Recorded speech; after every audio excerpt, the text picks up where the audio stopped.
Hello and welcome, and thank you for joining us today for our daily reading from our book, Simple Abundance, a Daybook of Comfort and Joy by Sarah Bon Brethnock. Here is your affirmational reading for positive mindset on October 26th. Spending habits. I don't know much about being a millionaire, but I'd bet I'd be darling at it. Dorothy Parker. Excuse me.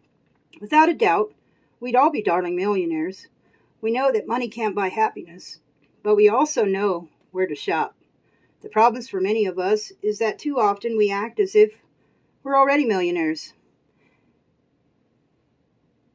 as if it is our very powerful psychological tool to help us make positive life changes. And we act as if we're confident, and we become so. We act as if we're clean and sober, and we stay so. We act as if we're serene, and we experience more moments of calm in our daily round. Acting as if can improve the quality of our lives enormously, with one exception: spending money. You can't act as if you have all the money in the world if you don't. You can't spend as if there were no tomorrow if you can't cover the check, pay off the charge card bill monthly, or barely make your minimum. As far as paying for your pleasure is concerned, tomorrow always arrives in a white envelope at the end of the month. I grew up in a family of splendors and spenders. Splendor spenders. My husband grew up in a family of savers. When we got married, we were the yin and the yang of money handlers. Now, after 16 years, one of us has evolved into that space of harmony that Aristotle called the golden mean, and Buddha called the middle way. The other still saves. Taking the middle path of money, simple abundance, is really taking the best from both approaches, extravagance and asceticism. Extravagance offers gratification and a feeling of abundance. Asceticism endows simplicity and a sense of security. Simple abundance offers it all. One of the greatest gifts my husband has ever given me is the ability to think before I spend. This is how savers behave. Savers don't get a high from recreational shopping. Savers don't shop in order to make themselves feel better. Savers have seen money sales they can walk away from. Should they have to spend money, savers will ask, do I really want this? Do I really need this? Can I do without this? Where can I find this 50% off? Like naturally thin people who don't eat when they're not hungry, savers don't spend if they don't have to, and they certainly never squander money. Savers put aside for rainy days, which is why they don't panic when the roof starts leaking.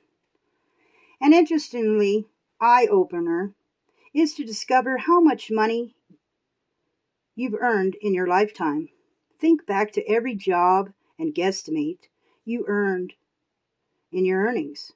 If you stayed at home and your husband is the chief wage earner, calculate his salary. You'll be astonished at how much money has passed through your hands. It's even possible that you've seen several millions of dollars come and go again. And interestingly, this comes as no surprise to Joe Maninguez and Vicki Robin, authors of Your Money or Your Life, a guide to achieving financial independence by transforming your relationship to money. Money is something we choose to trade our life energy for. Our life energy is our allotment of time here on earth, the hours of precious life available to us. It is limited and irretrievable.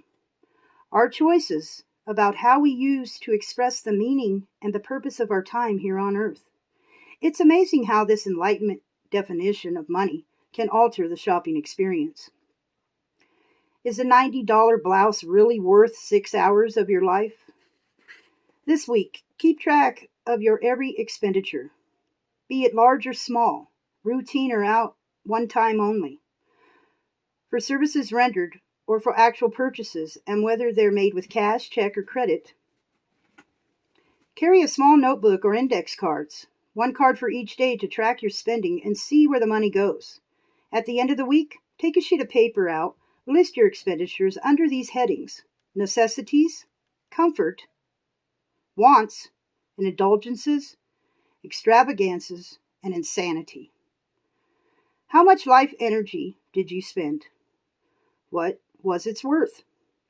What expenditures make you sigh, with happy recollection or with regret? Now look at the choices that make you feel uncomfortable. What could you have passed up without a sense of deprivation kicking in? Now take the amount and multiply it by 52. I'd be willing to bet that the total amounts to a nice chunk of change that would have been saved either for an authentic want that would thrill you or for a peace of mind savings investment. And you probably wouldn't even have missed it. Other suggestions for moving your spending habits into the golden mean include leaving your credit cards and checkbook at home and buying only with cash, enlisting the help of a friend who also wants to bring her spending under control, and acting as each other's conscious, and not hiding your purchases. When you can walk into the house with your shopping bags in the light of day instead of hiding them in the trunk until dark, you'll know you've entered the moderate zone. Today, be willing to gently explore your life energy expenditures. Don't blame yourself for bad choices. Don't attempt to make better ones. Most of our problems in handling money stems from unexamined patterns rather than from uncontrollable urges. And that concludes our October 26th, 2020 Affirmational Mindset reading for your inspirational day. Again, this is Lady Kathleen Marie in Mindful Expression. I hope you enjoyed today's reading, and I look forward to seeing you tomorrow. God bless. Take care of you. Take care of me.